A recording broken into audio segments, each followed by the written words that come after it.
How your family support your YouTube channel. என்ன தெரியுமா சொன்னாங்க? வீடு வாசலே கிடையாதா? ராத்திரியானா கடையில 1 மணி வரை உட்காந்துட்டு வர, பகலானா இங்க போய் பொறுக்கினுகிற, இதே பொறுக்கிறதா உனக்கு வேலை.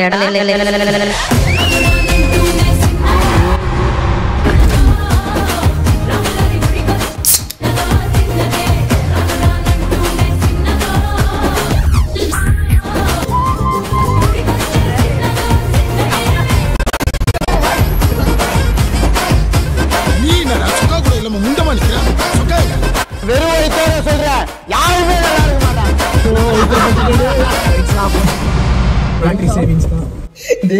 இவருக்கு யூடியூப்ல போடுறது கண்டென்ட் இல்லை, எங்க அம்மா திட்டத்துல கண்டென்ட் எடுத்து போட்டுக்கிறாரா? காமி வீடு வாசலே கிடையாதா? ராத்திரியானா கடையில 1 மணி வரை உட்காந்துட்டு